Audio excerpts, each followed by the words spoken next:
नमस्कार दोस्तों, स्वागत है आप सभी का हमारे YouTube channel Hindi with Manoj में। दोस्तों आज की वीडियो में हम आपको धातु और अधातु के बारे में बताने वाले हैं और उनके बीच के अंतर को भी बताने वाले हैं। सो प्लीज़ वीडियो में लास्ट तक बने रहिए। अगर आपको हमारी वीडियो पसंद आए तो वीडियो को लाइक करके चैनल को जरूर सब्सक्राइब कर दें। चलिए वीडियो को शुरू करते हैं। पहला पॉइंट है हमारा धातु किसे कहते हैं, यानी कि व्हाट इज मेटल। धातु वे तत्व हैं जो आसानी से इलेक्ट्रॉनिक त्याग करके धनात्मक आयन बनाते हैं। धातु परमाणु द्वारा त्याग किए गए इलेक्ट्रॉन की संख्या पर ही उस धातु की संयोजकता निर्भर करती है। सामान्यतः धातुएं ठोस और चमकदार होती हैं। स्वतंत्र इलेक्ट्रॉन के कारण अधिकांश धातुएं विद्युत के सुचालक होती हैं। ठीक है, धातु जो है इलेक्ट्रॉन का त्याग करके धन आयन बनाते हैं। धातुएं सामान्यतः ठोस और चमकदार होती हैं और जो है ये विद्युत का सुचालक भी होती हैं। ठीक है, इन्हें हम धातु कहते हैं। एक बार मैं फिर से पढ़ दे रहा हूँ। धातु वे तत्व हैं जो आसानी से इलेक्ट्रॉन का त्याग करके धनात्मक आयन बनाते हैं। धातु परमाणु द्वारा त्याग किए गए इलेक्ट्रॉन की संख्या पर ही उस धातु की संयोजकता निर्भर करती है। सामान्यतः धातुएं ठोस और चमकदार होती हैं। स्वतंत्र इलेक्ट्रॉन के कारण अधिकांश धातुएं विद्युत की सुचालक होती हैं। अब ये जान लेते हैं अधातु किसे कहते हैं, यानी कि व्हाट इज नॉन मेटल। अधातु वे तत्व हैं जो इलेक्ट्रॉन ग्रहण करके ऋणायन बनाते हैं। अधातु वे तत्व हैं जो इलेक्ट्रॉन ग्रहण करके ऋण आयन बनाते हैं। ग्रहण किए गए इलेक्ट्रॉनों की संख्या पर अधातु की संयोजकता निर्भर करती है। जो धातु हमारे थे वो धन आयन बनाते थे और अधातु जो है वो ऋण आयन बनाते हैं। ठीक है, धातु और अधातु सभी तत्वों को उनके गुणधर्मों के आधार पर दो भागों में वर्गीकृत किया गया है। कौन कौन से? धातु और अधातु, यानी कि मेटल एंड नॉन मेटल। तो आइए सबसे पहले मेटल के बारे में जान लेते हैं, धातु के बारे में। धातु वे तत्व धातु कहलाते हैं जो विद्युत व ऊष्मा के सुचालक होते हैं। पॉइंट नंबर 2, जो तन्य होते हैं अर्थात जिनके तार खींचे जा सकते हैं। नंबर 3, जो आघात वर्धनीय होते हैं अर्थात जिनको हथौड़े से पीटने पर वे टूटते नहीं। पॉइंट नंबर 4, जिनमें विशेष चमक होती है जिसे धात्विक चमक कहते हैं। पॉइंट नंबर 5, जो धनायन बनाने की प्रवृत्ति रखते हैं। उदाहरण कापर, आयरन, मरकरी तथा सोडियम धातु हैं।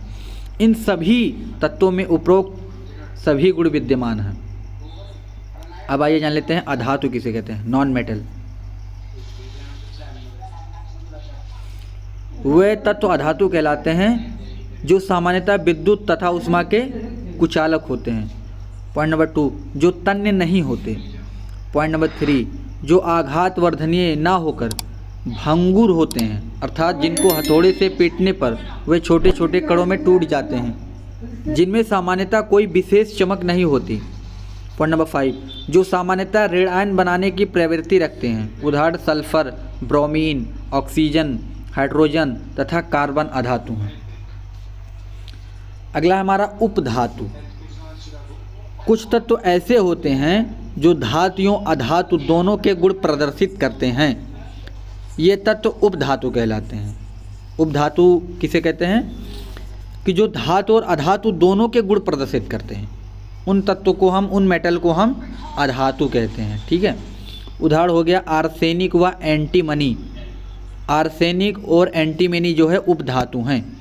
इन दोनों तत्वों के ऑक्साइड उभयधर्मी अर्थात इनके ऑक्साइड अम्ल तथा क्षार दोनों के साथ अलग अलग अभिक्रिया कर लेते हैं। तो ये था उपधातु। अब आइए धातु और अधातु के बारे में, उनके अंतर के बारे में जान लेते हैं।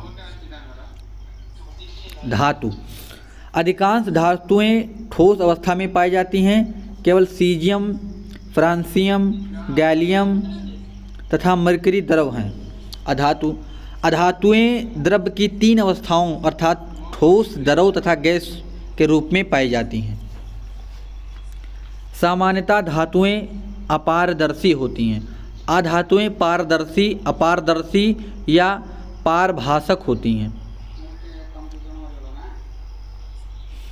सभी धातुएं विद्युत एवं ऊष्मा के सुचालक होती हैं। ग्रेफाइट को छोड़कर लगभग सभी अधातुएं विद्युत तथा ऊष्मा की कुचालक होती हैं। धातुएं तन्य होती हैं, अतः इनके तार खींचे जा सकते हैं। अधातुएं तन्य नहीं होती हैं। धातुएं आघातवर्धनीय होती हैं, अधातुएं आघातवर्धनीय नहीं होती। धातुएं भंगुर नहीं होती, अधातुएं भंगुर होती हैं, अर्थात हथौड़े से पीटने पर वह छोटे छोटे कणों में टूट जाती हैं। धातुओं में एक विशेष प्रकार की चमक पाई जाती है जिसे धात्विक चमक कहते हैं। ग्रेफाइट तथा आयोडीन को छोड़कर लगभग सभी अधातुओं में कोई विशेष चमक नहीं पाई जाती।